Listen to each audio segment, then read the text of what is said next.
l'information, après elle va terminer. Alors, on va démarrer avec la Tribune quotidienne. Alors, la Tribune revient sur le sujet qui a fait l'actualité hier. Il s'agit de la démission du juge Dème, démission du Conseil supérieur de la magistrature. Et à la une de la Tribune, il est écrit les racines d'un cancer. Malaise au Conseil supérieur de la magistrature, les racines d'un cancer. Le magistrat Dème enfonce le clou. C'est le magistrat Dème qui s'est prononcé. On l'a entendu sur les ondes de Zik FM. Et aujourd'hui, c'est la Tribune qui reprend justement les propos du magistrat Dème qui a déclaré « J'ai alerté l'opinion ». C'est important toujours d'alerter l'opinion. Ça a été une missive adressée au chef de l'État qui s'est retrouvé, bien entendu, dans la presse. Donc, voilà ce que ça veut dire. Et il a évoqué les raisons pour lesquelles. Mais c'est vrai aussi qu'on peut se poser beaucoup de questions à ce sujet. Qu'est-ce qui motive le magistrat Dème? Il a expliqué que c'était pour des raisons vraiment de non-fonctionnement de cette institution. Mais monsieur le magistrat Dème, en adressant une lettre au chef de l'État, pourquoi ne pas avoir attendu peut-être la réponse du chef de l'État? Parce que quand même, si on vous adresse une lettre, il faut qu'on attende une réponse quand même.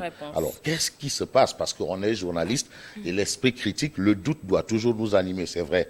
Je retiens toujours une célèbre phrase de mon maître, c'est-à-dire Feu Chérif El Walid Sey, qui me disait, écoute, en tant que journaliste, il faut dire que celui qui se plaint peut être le fautif. Voilà, ça c'est juste l'esprit critique. Ça c'est l'esprit critique. Absolument, c'est vrai que le juge Dème s'est prononcé, il a expliqué, il a parlé, mais pourquoi il l'a fait? Pourquoi ne pas avoir convoqué le Conseil supérieur de la magistrature pour s'expliquer de tout ce qu'il a évoqué dans la lettre? Pourquoi ne pas avoir attendu la réponse du chef de l'État? Il y a le Rekham. Mais tout ce qu'on retient, il faut aller au bout. Parce que s'arrêter à ça et dire que c'est ça la vérité, c'est en quelque sorte de ne pas avoir l'esprit critique. Absolument. Alors, l'observateur L'Obs. L'observateur L'Obs qui parle d'entretien avec le substitut général de la Cour d'appel. Le magistrat Dème enfonce le clou.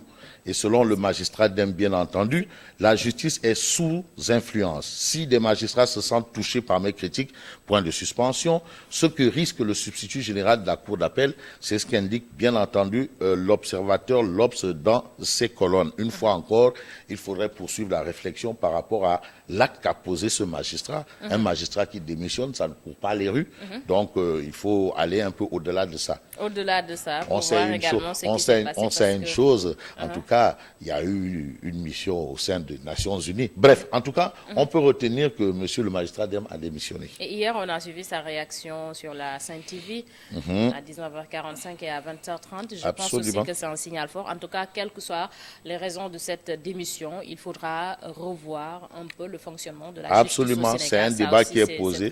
Tu sais, en matière de réforme, il faut toujours réformer. Exactement. Et il faut toujours réformer. Les choses évoluent, le monde évolue. Une réforme, c'est une réforme. Et une réforme n'est jamais facile.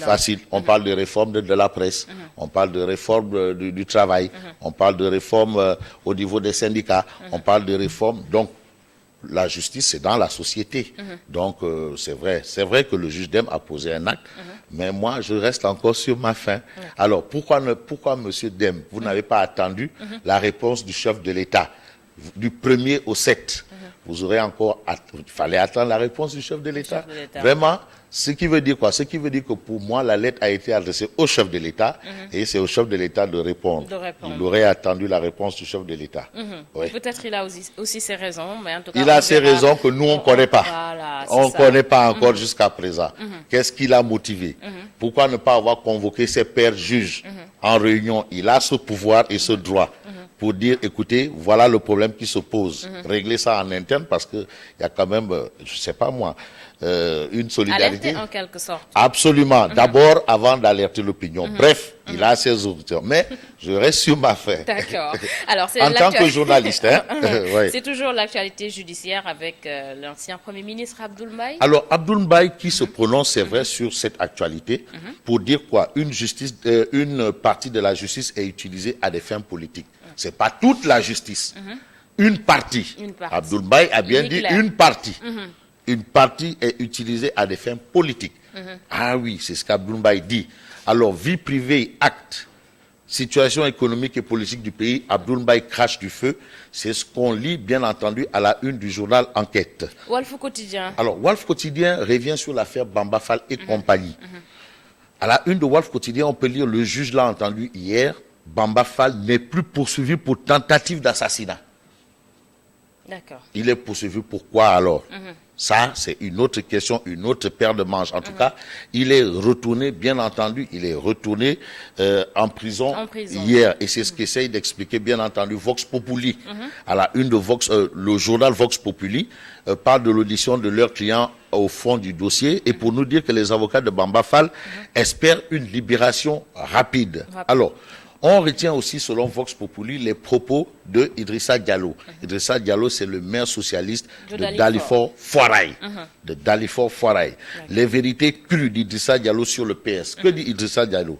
Idrissa Diallo soutient que ceux qui parlent de rébellion ont défié la ligne du parti pour se mettre derrière des lignes tracées par des alliés. Ça, ce sont les propos de Idrissa Diallo. Et puis, Vox Populi parle d'horreur. Horreur à l'école Stella Mariste de Ouakam. Un enfant de 7 ans tombe d'un car scolaire et se fait écraser. Attention, attention. Wow. C'est dur. Réumi Quotidien à ça une. Alors, Réumi Quotidien parle d'une situation assez catastrophique. Alors, 2 milliards de dettes de l'État pour la rénovation des foyers religieux.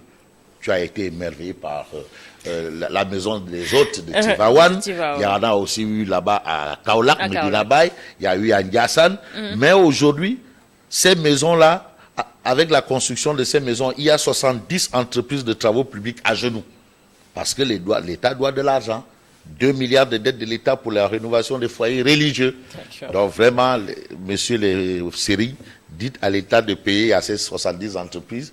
Et dans ces 70 entreprises, imaginez qu'il y ait des pères de famille qui doivent payer des factures de courant, d'eau et entre autres.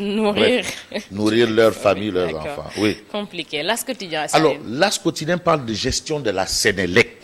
Les bons points de Matar Cissé. C'est ce que révèle l'As Quotidien. Sénélec a réalisé un bénéfice de 15 milliards pour un chiffre d'affaires de plus de 300 milliards. L'entreprise dispose d'une réserve de 200 mégawatts en surplus. La baisse de 10% sera effective à la prochaine facture. Ça, ce sont les bons points de Matar Cissé. Mais dans les bons points de Matar Cissé, là, il faut réserver. Il y a 50% de Matar Cissé. On donne 50% à Pape Dieng quand même. Parce que quand même, il avait déjà fait ce diagnostic et j'en sais quelque chose parce que c'est des dispositions d'un conseil des ministres même avant que Matar Cissé soit directeur général de la Sénélec. Il y avait déjà ces prévisions en place pour la Sénélec.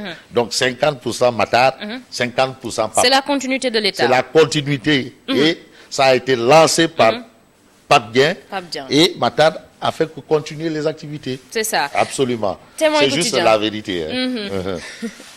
On termine avec Témoin quotidien qui parle de ce qui doit nous intéresser, nous. On demande encore à Dada, bébé Dada, d'arrêter. C'est un peu le temps qu'on donne l'information. Le Témoin quotidien qui nous amène dans la banlieue dakaroise. Les véritables causes de la violence. Les véritables causes de la violence. Voilà ce qu'indique bien entendu le Témoin quotidien. Face au chômage, à la pauvreté et au manque de perspective, la violence constitue le seul exutoire de la jeunesse. Ça, c'est le diagnostic du Témoin quotidien ce matin qui revient sur justement les véritables causes de la violence au niveau de la banlieue. Ça nous concerne. Et puis, panne de la radiothérapie, de le Dantec, le silence troublant de l'ordre des médecins. C'est ce que indique le Témoin quotidien. Et puis, en termes d'économie, Tigo, racheté par des intérêts marocains, c'est l'interrogation. Parce que hier, on nous a dit que Tigo a été racheté par Wari. Mais aujourd'hui, on a envie de dire,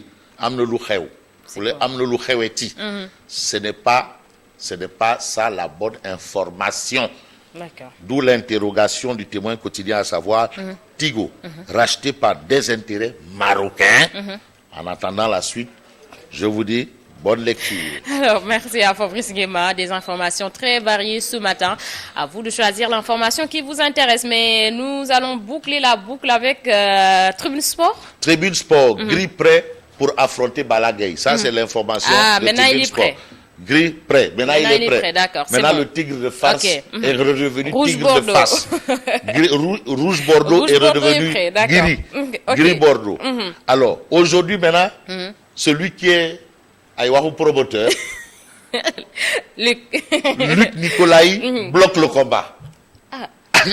Mais il avait dit que ça avait fini avec la lutte avec Frappe. Hein? Tu sais qu'il y a les Wahou Mbeur, Wahou Manager, il y a aussi les Wahou Promoteurs, Wahou CNG, Wahou, comment ça s'appelle, Amateurs. Parce qu'il y a aussi des Wahou Amateurs.